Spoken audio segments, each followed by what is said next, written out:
কি ধৈর্যশীল বান্দাদেরকে আল্লাহ রাব্বুল আলামিন জান্নাতে সালাম দিবে। কি দিবে? সালাম দিবে। সেটা কি?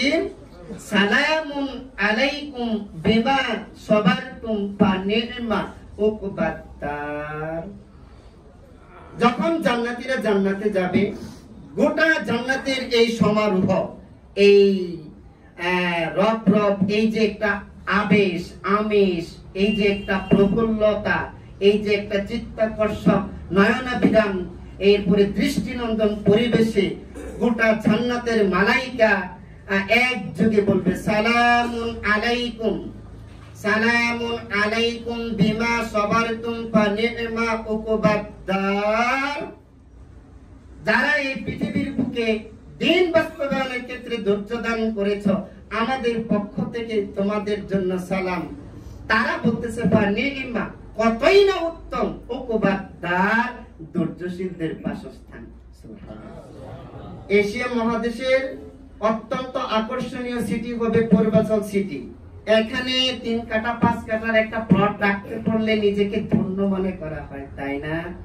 ওয়াশিংটনে যদি একটু জায়গা হয় তখন তার কেমন লাগবে? ওয়াশিংটন ডিসিতে, আমেরিকার মেইন পয়েন্টে, তার কেমন লাগবে? ওই মালাইকারা তখন বলেছে ফানি'মা উকবাত-দার, কতই না চমৎকার সেই প্লট, কতই না চমৎকার সেই ফ্ল্যাট, কতই না চমৎকার সেই বাড়ি, যা এই পৃথিবীর বুকে ধৈর্য ধারণ করেছে। শুধু তাই নয়, আল্লাহ রাব্বুল আলামিন এই ধৈর্যশীলদের ব্যাপারে সূরা জুমারে বলেছেন সালামুন আলাইকুম তিবতুম ফাদখুলুহা খালিদিন। জান্নাতীদেরকে বলা হবে সালাম তিবতুম, তোমরা ভালো থাকো, আরাম আয়েশে থাকো, খালিদিন ফিহা, অনন্ত অসীমকালের জন্য। হাদিসে এসেছে ধৈর্যশীলদেরকে যখন আল্লাহ রাব্বুল আলামিন একের পর এক নিয়ামত দিতে থাকবে, প্রতিদান দিতে থাকবে, তখন এই পৃথিবীতে যারা বিপদে পড়ে নাই তারা বলতে থাকবে, আফসোস করতে থাকবে, তাকে যে বিনিময়টা প্রতিদানটা দেওয়া হচ্ছে, দুনিয়ার বুকে যদি আমার শরীর থেকে কাঁচি দিয়ে, ছুরি দিয়ে মাংস কাটলে কিন্তু বুঝ দিয়ে কাটা যায়, আর কাঁচি দিয়ে কাটলে কি এরকম কাটে?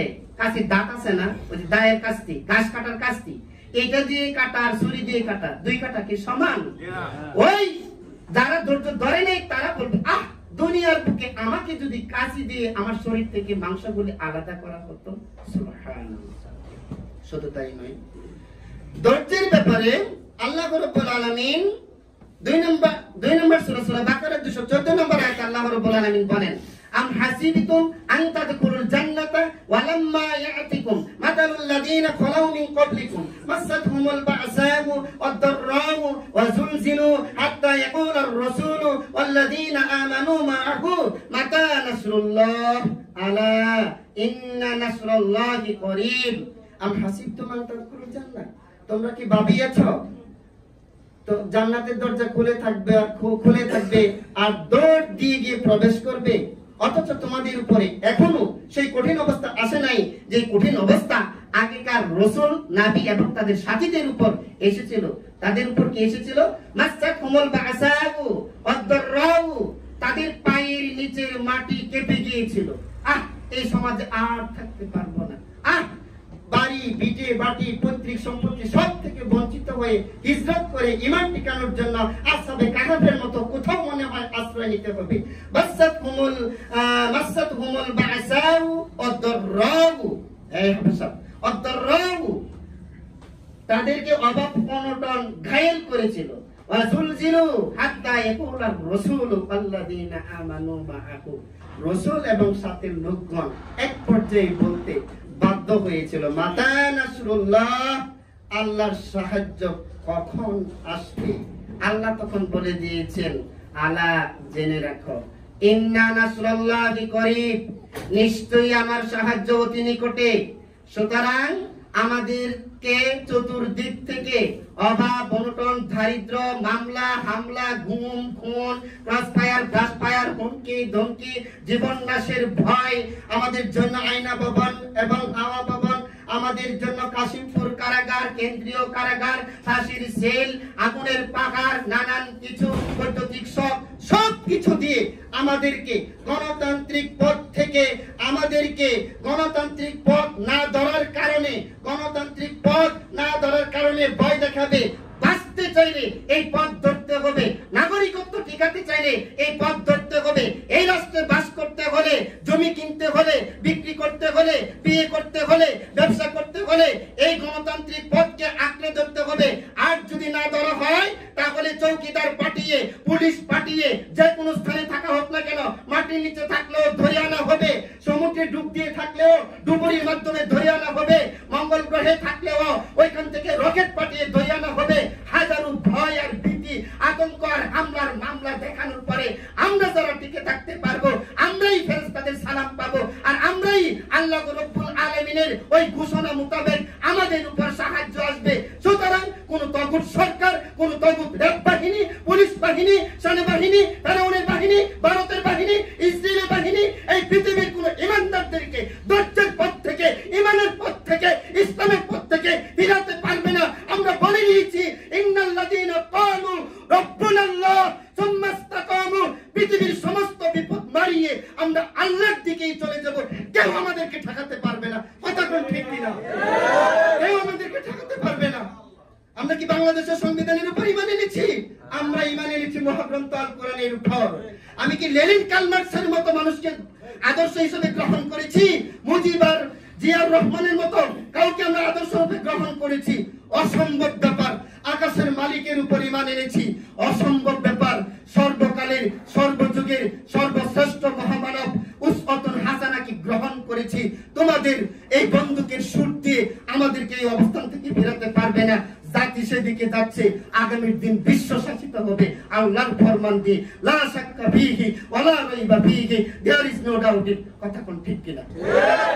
সম্মানিত মুসলিম কেরাম, ধৈর্য, ধৈর্য, ধৈর্যের ব্যাপারে আল্লাহ রাব্বুল আলামিন বলেন, আল্লাহর রাসূল সাল্লাল্লাহু আলাইহি ওয়াসাল্লাম বলেন, হুফাতিল জান্নাতু বিল মাকারিহ ওয়া হুফাতিন নারু বিশ শাহাওয়াত। হুফাতিল জান্নাতু বিল মাকারিহ, জান্নাতটা কষ্টকর বস্তু দ্বারা বেষ্টন করা হয়েছে। জান্নাতটা কষ্টকর বস্তু দ্বারা আবৃত করে রাখা হয়েছে, ডেকে রাখা হয়েছে। আর জাহান্নামটা আনন্দদায়ক বস্তু দ্বারা আবরণ করে রাখা হয়েছে। বুঝার জন্য বলি, জান্নাতটার চতুর্দিকে কষ্ট আর কষ্ট, কষ্ট, কষ্ট আর কষ্ট। যেমন মধ্যস্থানে হচ্ছে জান্নাত, এক ডান দিকে হচ্ছে পাথরের পাহাড়। মধ্যস্থানে হচ্ছে জান্নাত, বাম দিকে হচ্ছে মাটির পাহাড়। মধ্যস্থানে জান্নাত, সামনের দিকে হচ্ছে কনক্রিট, ইটের কণের পাহাড়। মধ্যস্থানে হচ্ছে জান্নাত, পশ্চাতে রয়েছে আগুনের পাহাড়। খেয়াল করবেন, একদিকে পাথরের পাহাড়, একদিকে মাটির পাহাড়, একদিকে ইটের কনক্রিটের বিশাল স্তূপ, আরেকদিকে ধাও ধাও করে আগুন। মধ্যস্থানে কি দেখেন, আল্লাহ রাসূল কত চমৎকার উদাহরণ দিয়েছেন। হুফাতিল জান্নাতু বিল মাকারিহ, অপছন্দনীয় জিনিস দ্বারা জান্নাতকে ঢেকে দেওয়া হয়েছে। জান্নাত এমন একটা স্থানে যার চতুর্দিকে অপছন্দনীয় জিনিস। এখন জান্নাতে যেতে হলে, জান্নাত তো মধ্যস্থানে, তাহলে আগুনের পাহাড় ডিঙ্গিয়ে আসতে হবে, কনক্রিটের কনক্রিট সরায় আসতে হবে, মাটির পাহাড় সরায় আসতে হবে, এবং পাথরের পাহাড় সরায় আসতে হবে। কারণ চতুর্দিকেই কোনো না কোনো জিনিস আছে। কথা কি ঠিক নয়?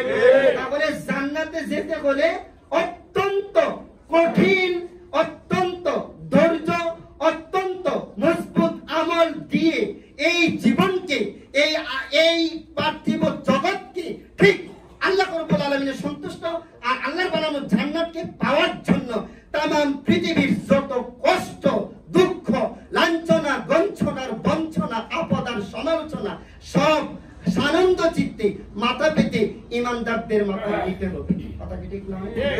কেমন কষ্ট? আল্লাহ রাসূল সাল্লাল্লাহু আলাইহি ওয়াসাল্লাম বলেন, আন খাব্বাব ইবনে আল-আরাত ক্বালা শাকাউনা ইলা নবী সাল্লাল্লাহু আলাইহি ওয়াসাল্লাম ওয়া হুয়া মুতাওয়াশশিদু বারাকাতাল্লাহু ফি জিল্লিল কাবা আলা তাস্তামসিরু লানা আলা তাদুল্লাহু লানা ক্বালা কানা আর-রাজুলু ফি মান ক্বাবলাকুম ইফর লাহু বিল আরদ ফাইদালু ফিহা ফায়ুজাউ বিল মিনশারি ফায়ুদাউ আলা রাসিহি ফায়ুশাক্কু ইসনাইনি ওয়া মা ইয়াসুদ্দু যালিকা আন-দীনি ওয়া ইনসাতু বি আমসাতিল হাদিদি মা দুনা লাহমিহি মিন আজমিন আও আসাবিন ওয়া মা ইয়াসুদ্দু যালিকা আন দীনি ওয়াল্লাহি লিয়াতামান্না হাদাল আমরা হাত্তা ইয়াসিরুর রাকিবু মিন সানআ ইলা হাদারা মাউতা লা ইয়াখাফু ইল্লাল্লাহ আবিযিবা আলা গনামিহি ওয়ালাকিন্নাকুম তাসআজিলুন রাওয়াহু তিরমিজি। খাব্বাব বিন আরব থেকে বর্ণিত, তিনি বলেন রাসূল আকরাম সাল্লাল্লাহু আলাইহি ওয়াসাল্লাম একদিন কাবার দেয়ালে এভাবে নিজের চাদরটাকে বালিশ বানিয়ে হেলান দিয়ে আরাম ফরমাচ্ছিলেন। এমন সময় কিছু সংখ্যক সাহাবী এসে আল্লাহর রাসূলের দরবারে এসে বলল, তারা শিকায়েত করলো, অভিযোগ করলো, আলা তাস্তামসিরু লানা, হে আল্লাহর রাসূল, আপনি কি আমাদের জন্য আল্লাহর দরবারে সাহায্য চাইবেন না? আলা তাদউল্লাহু লানা, আপনি কি আমাদের জন্য আল্লাহর দরবারে দোয়া করবেন না? মার খেতে খেতে শেষ হয়ে গিয়েছি। আবু লাহাব মারে, আবু জাহেল মারে, উতবা মারে, সাইবা মারে, মুগিরা মারে, বেলাল পিটনি খায়, সালমান ফার্সি পিটনি খায়, আবু যর পিটনি খায়, কত সাহাবী পিটনি খায়, কাবাব পিটনি খায়, খুবাইব পিটনি খায়। আল্লাহর দরবারে আপনি একটু সাহায্য চান না আমাদের জন্য, একটু দোয়া করেন না আমাদের জন্য? তখন আল্লাহর রাসূল সাল্লাল্লাহু আলাইহি ওয়াসাল্লাম পিঠটাকে হেলান থেকে সামনে এনে বললেন, শোনো, কানার রাজুলু ফি মান ক্বাবলাকুম, তোমাদের আগেকার ঈমানদার ব্যক্তিদের অবস্থা কি হয়েছে জানো? ইগফারু লাহু বিল আরদ, তাদেরকে ধরা হতো, ফায়ুজালু ফিকা, তাদেরকে জমিনে কোমর পর্যন্ত পুঁতে রাখা হতো, ফায়ুজাবু বিল মিনশার, গাছ কাটার জন্য যে করাত ব্যবহার করা হয়, একটা শানওয়ালা ধার, একটা করাত আনা হতো, ফায়ুজাবু বিল মিনশার, যেখানে মাথার চুলের সীতা করা হয় ঠিক এই সীতার মাঝ বরাবর করতটাকে স্থাপন করা হতো, ফায়ুশাক্কুস নাইনি, এই ধারালো করাতটা দিয়ে জীবন্ত মানুষটাকে চিরে দ্বিখণ্ডিত করা হতো, ওমা ইয়াসুদ্দুহু যালিকা আন দীনি, এই কঠিন অমানবিক অমানসিক অত্যাচারের স্টিম রোলার চালানোর পরেও একজন ঈমানদারদেরকে নবী এবং রাসূলকে তারা দ্বীনের পথ থেকে সরাতে পারেনি।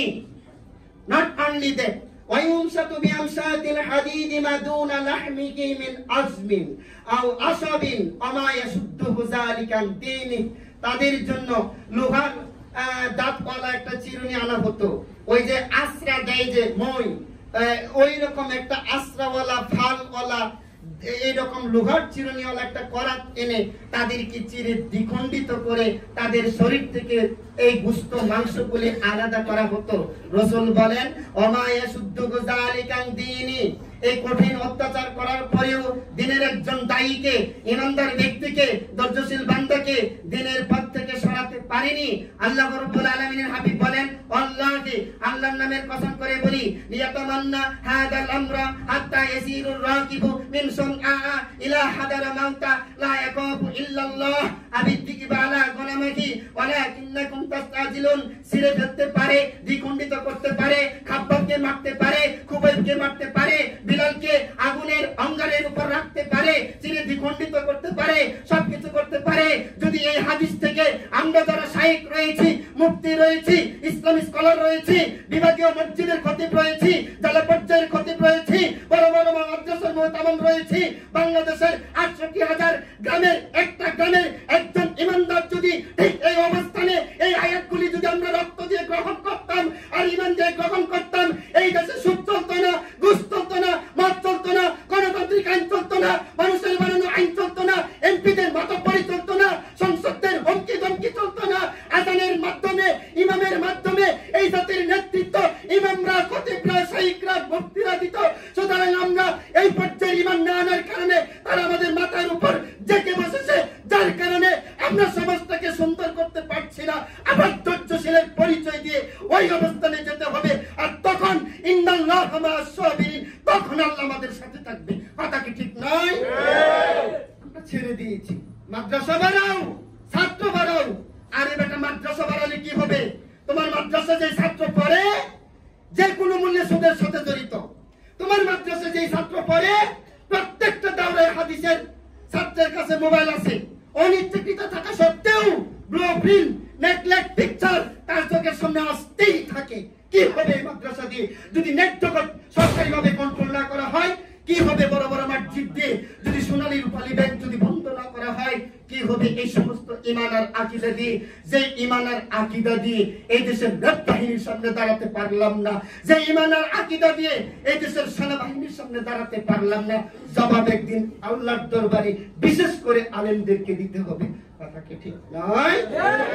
তোমার শরীরে তো আচরও আসে নাই, লোহার চিরুনি দিয়ে মাংস আলাদা করবে তো দূরের কথা, জেলে গেছো 2 বছর থাকছো, আবার তো আস্ত একটা মুখ নিয়ে ঠিকই এসেছো মাহফিলে বকবক করার জন্য।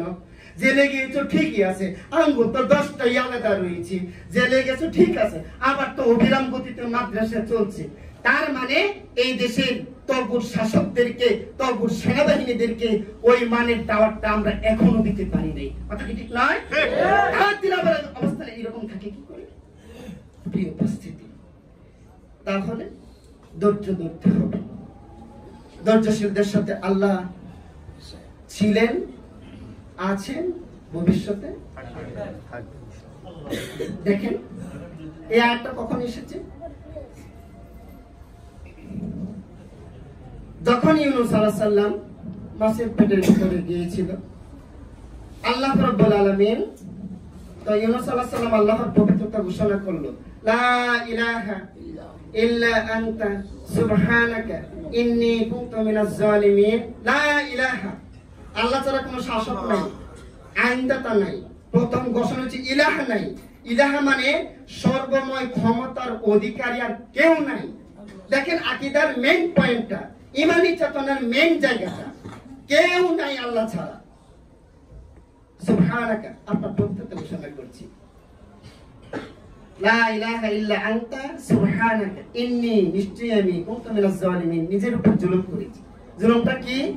আল্লাহ বলে নাই এলাকাটা ছেড়ে দেওয়ার জন্য।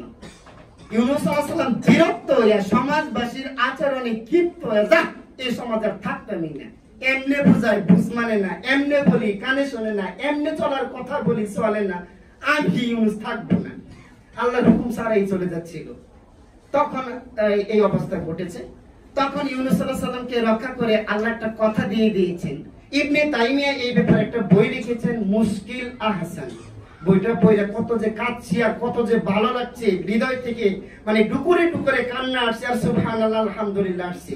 এত চমৎকার ভাবে ইবনে তাইমিয়া বইটা রাহিমাহুল্লাহ লিখেছে মুশকিল আহসান, শুধু এই দোয়াটার উপরে, লা ইলাহা ইল্লা আনতা সুবহানাকা ইন্নী কুনতু মিনাজ জালিমিন, এই আয়াতটার উপরে একটা বই লিখেছেন। এই আয়াতের শেষে আল্লাহ পাক বলছেন, ফাসতাজাবনা লাহু ওয়া নাজ্জাইনাহু মিনাল গাম্মি ওয়া কাযালিকা নুনজিল মুমিনিন। এইভাবে পৃথিবীর যত মুমিনরা এই ইলাহি বিধান জমিনে কায়েম করতে গিয়া যখন সেনাবাহিনী তাড়ানি দিবে, ঈমানদাররা বঙ্গোপসাগরের দিকে যাবে, যখন এই রকম ভাবে আমাদেরকে 3 দিক থেকে ভারত বেষ্টিত, ভারতের সহযোগিতায় যখন দৌড়ানি দিবে, তখন তো 3 দিকে পানি পড়ার সম্মুখীন হবে। যখন মিশরে যাচ্ছিল মুসা আলাইহিস সালামের বাহিনী, সামনে সাগর ছিল। আজকেও আমেরিকা তাড়ানি দিলে অনেক সাগর পাড়ি দিয়ে আমেরিকা যেতে হয়। আমেরিকায় যারা রয়েছে তাদেরকে তাড়ানি দিলে প্রশান্ত মহাসাগর ওই দিকেও আছে। তাহলে ফাস্তাজাবনা লাহু ওয়া নাজ্জাইনাহু মিনাল গাম্মি ওয়া কাযালিকা নুনজিল মুমিনিন। আমি ইউনূসকে যেভাবে রক্ষা করেছি, গোটা পৃথিবীর ঈমানদারদেরকে আমি সেভাবে রক্ষা করব। পানিতে গেলে সেনাবাহিনী যেতে পারবে না, এই মুহূর্তে ডুবুরির অক্সিজেন বাহিনীর সাথে থাকে না। আগুনে গেলে এই মুহূর্তে ফায়ার সার্ভিস তার সাথে থাকে না। সুতরাং ইন্নাল্লাহা মা'আস সাবিরিন, আমি তো সার্বক্ষণিক ভাবে বান্দার সর্ব জায়গায় থাকতে পারি। আগুনের ভিতরে আমি রক্ষা করার ব্যবস্থা করতে পারি, পানির ভিতরে রক্ষা করার ব্যবস্থা করতে পারি। সুতরাং যারা আমাদেরকে বন্দুকের ভয় দেখিয়ে ইসলামী শাসন ব্যবস্থার পথ থেকে দূরে রাখতে চায়, তাদেরকে আমরা বৃদ্ধাঙ্গুলি দেখিয়ে বলতে চাই, তোমাদের সহযোগিতার দরকার নাই। হাসবুনাল্লাহু নি'মাল ওয়াকিল ওয়া নি'মাল মাওলা ওয়া নি'মান নাসির। আল্লাহই আমাদেরকে সাহায্য করবে এবং এই জমিনে শাসন প্রতিষ্ঠা করবে। এবার আসলে একটা আয়াত বলে আলোচনা শেষের দিকে যাচ্ছি। 6 নম্বর সূরা, সূরা আনআমের 34 এবং 35 নম্বর আয়াত। যারা ধৈর্য থেকে দূরে চলে যায় তাদের ব্যাপারে কথা বলা হচ্ছে। ওয়ালাকাদ কুযযিবাত রুসুলুম মিন ক্বাবলিকা ফাসাবারু আলা মা কুযযিবু ওয়া উযু হাত্তা আতাহুম নাসরুনা ওয়া লা মুবাদদিলা লিকালিমাতিল্লাহ। কি বলছেন? ওয়ালাকাদ কুযযিবাত রুসুলুম মিন ক্বাবলিকা, হে আমার নবী, আপনার পূর্বে বহু রাসূলকে সমাজের লোকেরা মিথ্যা বলে সাব্যস্ত করেছে, অস্বীকার করেছে, মানে নেই। নবী রাসূলদের কথা ভালো লাগে না, আজকেও আমাদের কথা ভালো লাগে না। ঠিক কে ইমাম রাখে, কারণ সময় খুতবা তো একজন না একজনকে দিতে হবে। আরে 5 ওয়াক্ত সালাত তো একজন না একজনকে দিয়ে পড়াতে হবে, তাই রাখে। আরে তাই রাখে, প্রতি মাসে হুজুর চেঞ্জ করলে বিরক্ত, সমাজ ঘৃণিত হবে অন্য সমাজের কাছে। তাই কোন ইমামকে 1 বছর থাকতে দেয়, তাই কোন ইমামকে 2 বছর থাকতে দেয়। চলে বলে কৌশলে বোর্ড আউটের ব্যবস্থা করে। আমাদের কথা যে সবার কাছে ভালো লাগে বিষয়টা তা নয়। সূরা আন-নামের 34 নম্বর আয়াতে আল্লাহ পাক বলেন, ওয়ালাকাদ কুযযিবাত রুসুলুম মিন ক্বাবলিকা ফাসাবারু আলা মা কুযযিবু ওয়া উযু হাত্তা আতাহুম নাসরুনা। তাদেরকে মিথ্যা সাব্যস্ত করেছে, তাদেরকে কষ্ট দিয়েছে, তাদেরকে অস্বীকার করেছে, তারা ওই কষ্টে ধৈর্য ধারণ করেছে হাত্তা আতাহুম নাসরুনা, যতক্ষণ না পর্যন্ত আল্লাহর সাহায্য এসেছে। ওয়ালা মুবাদদিলা লিকালিমাতিল্লাহ, তোমার ক্ষেত্রে অবস্থা ভিন্ন হবে না, তোমাকে অস্বীকার করবে। বলছে না নবীজি পাগল, গণক, জাদুকর বলে নাই? এটা আবার কেমন? রাসূল বাজারে যায়, বাজার করে, খাওয়া দাওয়া করে, হাট বাজার করে। হুজুর মানুষ ঘরে বসে থাকবে, পেটে ক্ষুধা নিয়ে বসে থাকবে, বিয়ে করবে না, কোনো যাই জামালায় যাবে না, পরিপাটি থাকবে, নানান কিছু। এ আবার কেমন? রাসূল বাজারেও যায়, হাট বাজারও করে, খাওয়া দাওয়া করে, আবার আখিরাতেও কথা বলে। ওইখানে বলে কি দিব জান্নাত, মানে টিটকারি করছে। রাস্তা দিয়ে হাঁটলে একজন আর একজনকে দেখায় দেখায়, এই যে কেমন নবী বাজারে যাচ্ছে। আজকের সমাজে এই যে মোল্লা, এই যে দিন কায়েম করবে, এই যে কিতাব, এই যে জিহাদ করতেছে, এই যে একবার রাষ্ট্র করছে। আমারে বলে না? বলে। হাবিবনগরে যেতে গেলে কি বলে না? বলে। দূরে কোথাও চোপটি ফাটি করে। আমিও নিজ দিয়ে যাওয়ার সময় ডানে বামে একটু নজর রাখি কারা কারা করে, অর্থাৎ কারা কারা সাপোর্টে আছে, কারা কারা নাই। যখন বাজারে একটা সদাই কিনি, তারপরে চারদিকে একটু নজর রাখার চেষ্টা করি। বেটা সদাই মাপতেছে, আমার তো একটু সময় যাচ্ছে, একটু চোখটুকে এরকম নাড়াচাড়া করি। তারাও অস্বীকার করেছিল নবী রাসূলদেরকে। আল্লাহ রাব্বুল আলামিনের সাহায্য আসার আগ পর্যন্ত আল্লাহ পাক বলেন, ওয়ালা মুবাদদিলা লিকালিমাতিল্লাহ, হে নবী আপনার ক্ষেত্রে কালিমার বদল হবে না, পরিবর্তন হবে না, আপনার ক্ষেত্রেও তেমনটি করা হবে। ওয়ালাকাদ জাআকা মিন নাবাইল মুরসালিন, আমি আল্লাহ কিছু রাসূলদের কথা আপনাকে শোনালাম। এখন আপনি ডিসাইড করেন কি করবেন। তাদের এই সমালোচনা শুনে আপনি কি কাজ থামিয়ে দিবেন, নাকি আমার দিন জমিনে বাস্তবায়ন করবেন, এটা আপনার ব্যাপার। এরপরে আল্লাহ পাক যে কথাটা 35-এ বলেছে, ওয়াইন কানা কাবুরা আলাইকা ইরাদুকুম ফাইনিস্তাতা'তা আন তাবতাগিয়া নাফাকান ফিল আরদি আও সুল্লামান ফিস সামাই ফাতা'তিয়াহুম বিআয়াহ। হে নবী, আপনার যদি এই কাজ বাস্তবায়ন করতে ভালো না লাগে, তাহলে এক কাজ করেন, মাটির নিচে সুড়ঙ্গ করে ওইখানে আপনি গিয়ে আত্মগোপন করেন। যেহেতু আমার এই বিধান সমাজে প্রচার করতে পারবেন না, ভালো লাগে না, মনে ধরে না, এইগুলি ভালো লাগে না, তাহলে এক কাজ করেন, মাটির নিচে গর্ত করে লুকান আপনি, অথবা আউসুল্লামান, আকাশের দিকে সিঁড়ি করে আপনি আত্মগোপন করার চেষ্টা করুন। এই পৃথিবীতে কারো দ্বারা সম্ভব হবে মহাশূন্যে সিঁড়ি স্থাপন করা? সবাই বলেন সম্ভব হবে? আবার বলেন সম্ভব হবে? নাবিকে আল্লাহ পাক বলছে, হয় সিঁড়ি লাগিয়ে কোন গ্রহে যান, আর না হয় সুড়ঙ্গ করে মাটির নিচে আত্মগোপন করার চেষ্টা করুন। ফাতা'তিয়াকুম বিআয়াহ, আল্লাহর কোন নিদর্শন আসার আগ পর্যন্ত। ওয়ালাউ শাআল্লাহু লাজামাআকুম আলাল হুদা, আল্লাহ যদি চাইতেন সকলকে একযোগে হেদায়েত দিতে পারতেন, তাহলে আপনাকে পাঠাবার কোনো দরকার আমার ছিল না। কাজটা যদি আমিই করি, তাহলে দাওয়াত দেওয়া, বোঝানো, আকাশের কথাগুলো শুনিয়ে দেওয়া, এই কাজগুলো করবে কে? আমি আল্লাহ চাইলে সবাইকে আমি হেদায়েত দিতে পারতাম। ওয়ালা তাকুনান্না মিনাল জাহিলিন, আপনি কিন্তু এই দায়িত্ব ছেড়ে জাহিল হবেন না, জাহিলদের সাথে আপনি মিশবেন না, জাহিলদের অন্তর্ভুক্ত হবেন না। তাহলে বোঝা গেল এই কাজ করতেই হবে।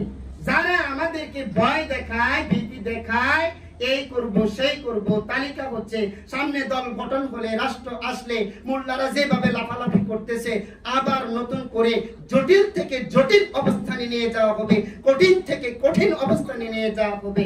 তাদেরকে আমরাও বলতে চাই, যত রকমের ভয় আর ভীতি দেখাও না কেন, এই বিধান আল্লাহ রাব্বুল আলামিন দিয়েছে। এটা তোমারও উপর কর্তব্য, এটা দিয়ে রাষ্ট্র পরিচালনা করা। আর যদি তোমরা আমাদের উপর একের পর এক অত্যাচারের স্টিম রোলার চালাও, তাহলে অবস্থা এমন বেগতিক হবে, এমন বেগতিক হবে যে অবস্থার কথা তামাম দুনিয়ার মানুষ চিন্তাও করতে পারে নাই। গোটা পৃথিবীতে এমন এক বাহিনী এমন ভাবে আল্লাহ তৈরি করে দিবে, তোমরা ভাববার সময়টুকু পাবে না, চিন্তা করার সময়টুকু পাবে না। লূত আলাইহিস সালামকে আল্লাহ বলেছিল, তুমি যখন সামনের দিকে যাচ্ছ পিছনে ফিরে তাকাবা না, এই তাকাবার সুযোগটুকু দেব না। এই জমিনের বিধান বাস্তবায়নের ক্ষেত্রে ধৈর্যের পরিচয় দিয়ে আবার আমাদেরকে সেই খালিদ বিন ওয়ালিদের মতো তৈরি হতে হবে। প্রস্তুত? সবাই বলেন প্রস্তুত? আমরা এই কুৎসিত রাষ্ট্র ব্যবস্থা চাই না। পরিষ্কারভাবে রাজনৈতিক ব্যক্তিদেরকে পরিষ্কারভাবে বুক ফুলিয়ে জানিয়ে দিতে চাই, অনেক হয়েছে, থামিয়ে দাও। অনেক হয়েছে টকশোতে এই বাদ বিতণ্ডা, থামিয়ে দাও। অনেক হয়েছে পলিটিক্যাল মঞ্চ আজে বাজে কথা দিয়ে গরম রাখা, থামিয়ে দাও। অনেক হয়েছে নির্যাতন, থামিয়ে দাও। অনেক হয়েছে কষ্টের পাহাড় পাড়ি দেওয়া, থামিয়ে দাও, থামিয়ে দাও, থামিয়ে দাও। এই জনগণ মসজিদে বসে থাকবে না। হাইয়া আলাল সালার পরিবর্তে হাইয়া আলাল জিহাদের ডাক দেওয়ার সাথে সাথে প্রতিটি গ্রাম থেকে রাইফেল লাগবে না, যার যার অবস্থান থেকে যা আছে তাই নিয়ে এই আবু জাহেলদের বেকারতাদেরকে নাস্তানাবুদ করে দিয়ে পৃথিবীকে সুন্দর করা হবে। কথা কি ঠিক নয়? কবুল করে বলি আমিন।